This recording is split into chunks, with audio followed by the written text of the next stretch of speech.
A fool who can't speak isn't family. I'll leave her with you, old woman. Get out.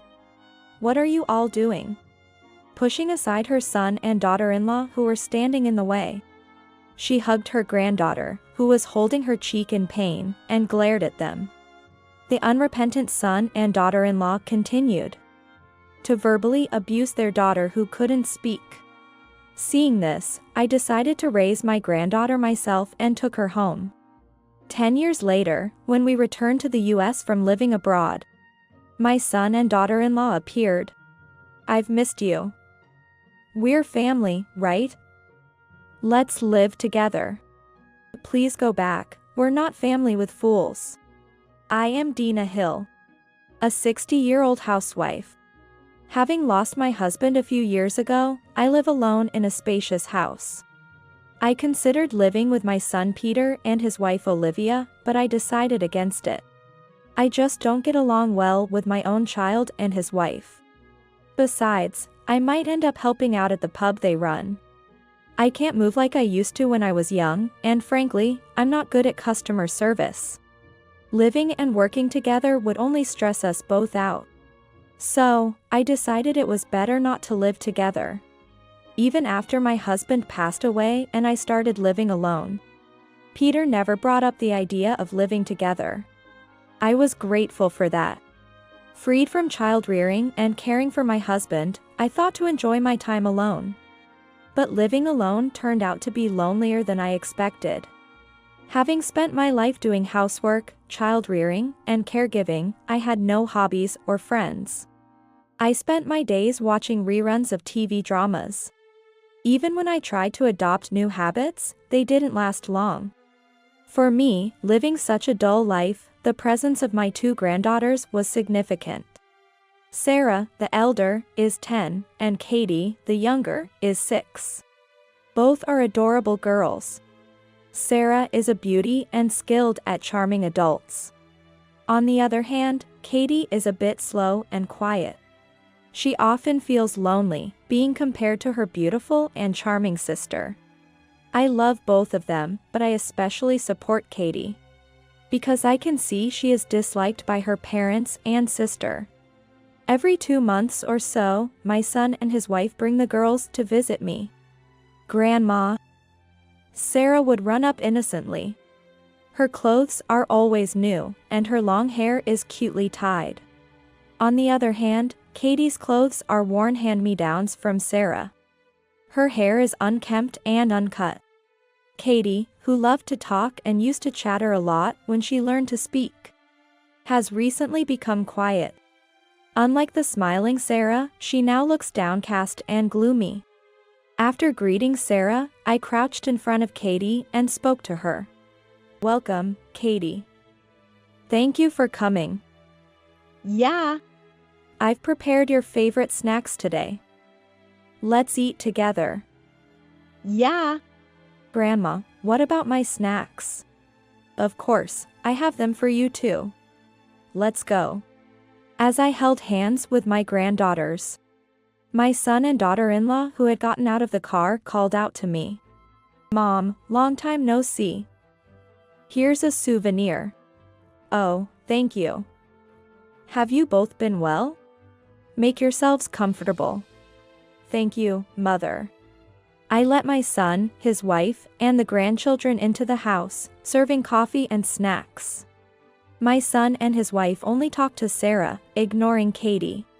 Whenever I spoke to Katie, Sarah would interrupt, or Peter and Olivia would change the subject. I was concerned about their attitude towards Katie but decided it was best not to interfere too much. However, I would come to regret that decision.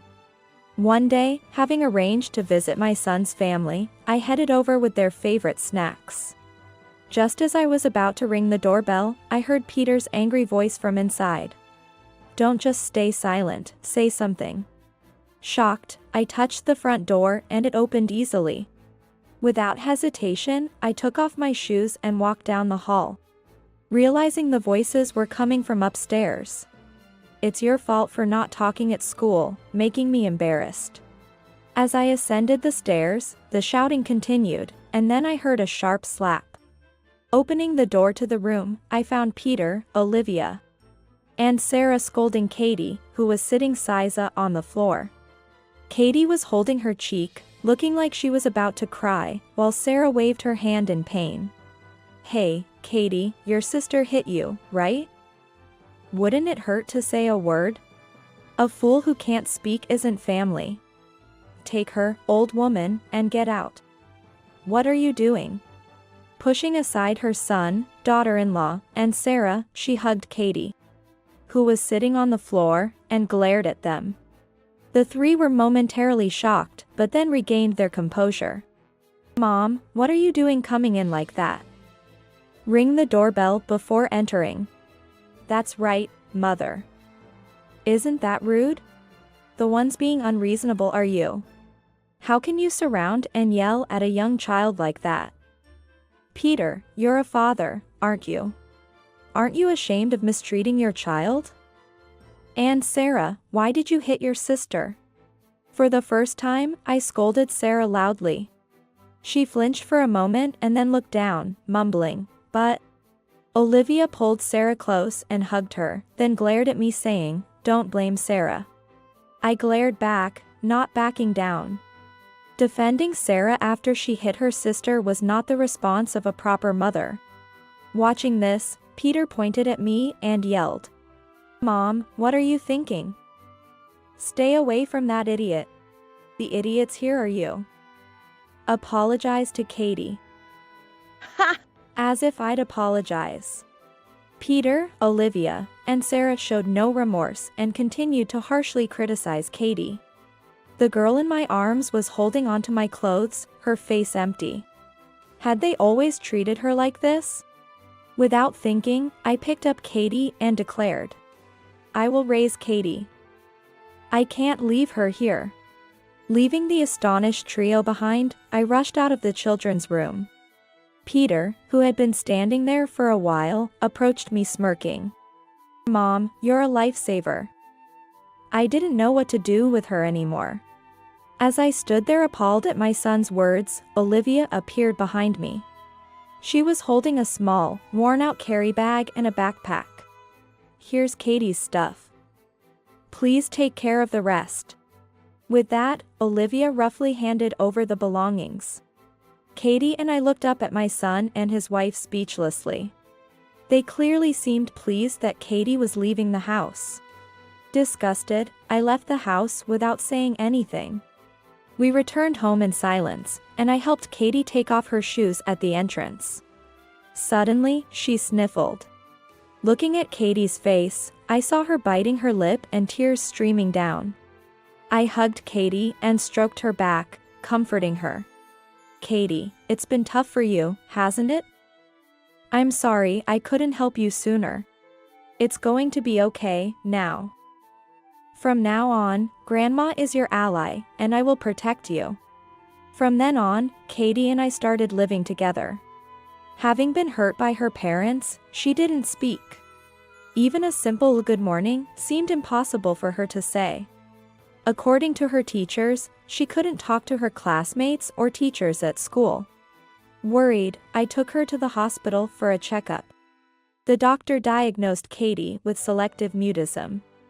The doctor suspected that the strong stress from her parents and sister had caused her to feel extreme anxiety and fear, making it impossible for her to speak. Now that her environment had changed, she might gradually be able to speak over time, the doctor said, and I felt relieved.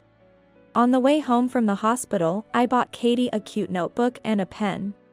"Okay, Katie.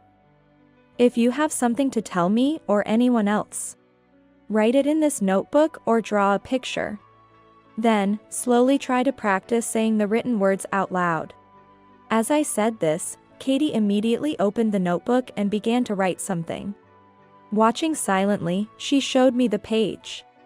It had the words, "Thank you, Grandma," and a drawing of my face. Katie opened her mouth, trying hard to speak, "Thank." But she couldn't finish, and sadly, she closed her mouth and looked down. "Good job, Katie.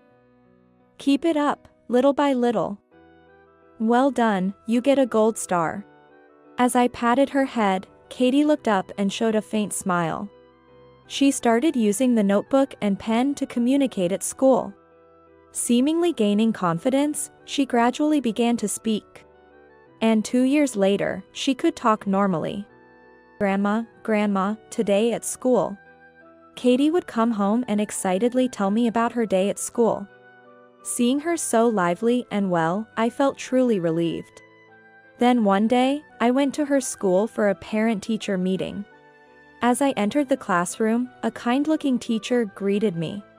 Katie and I both said, "Hello, teacher," and sat down.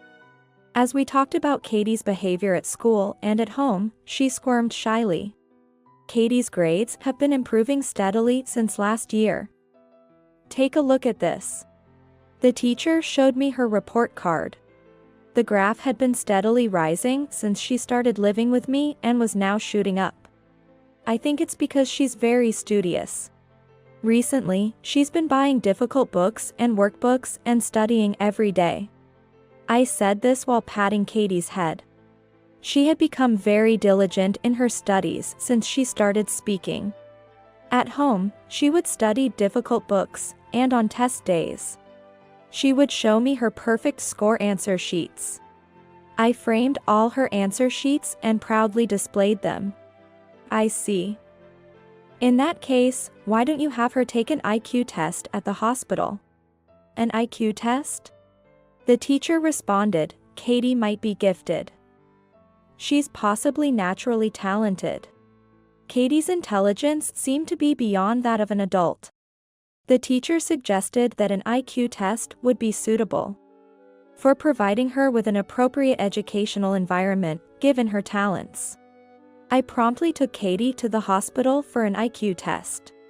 As expected, she was gifted. I couldn't hide my surprise at discovering her incredible abilities. When I asked her, "How do you find your studies at elementary school?" she replied unenthusiastically, "Honestly, it's too easy and boring. I want to study something much more challenging. But if I tell my teacher, they seem troubled." Hearing this, I pondered.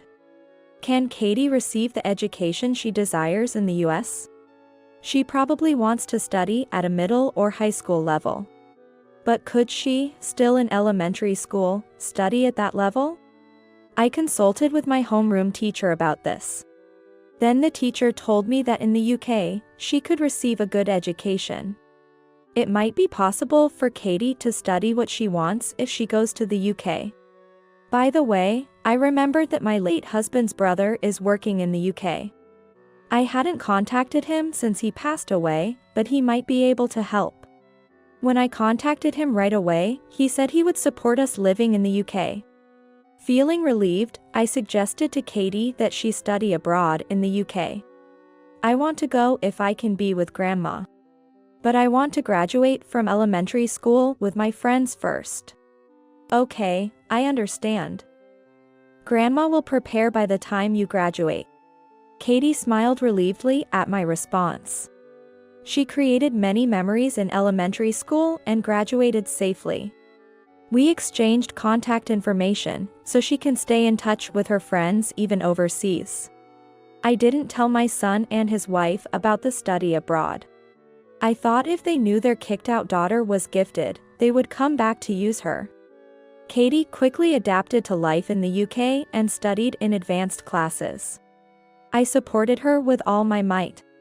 Seeing Katie happy that studying is more fun than it was in the US made me truly glad we came to the UK.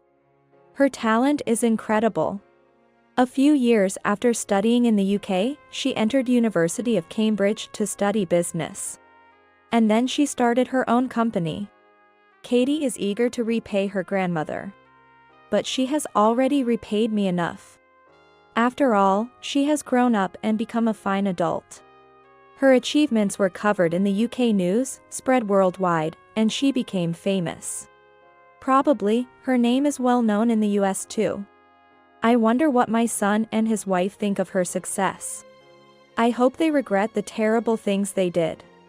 10 years after Katie started her company, we returned to the US for work. We rented a new apartment. One day, the doorbell rang.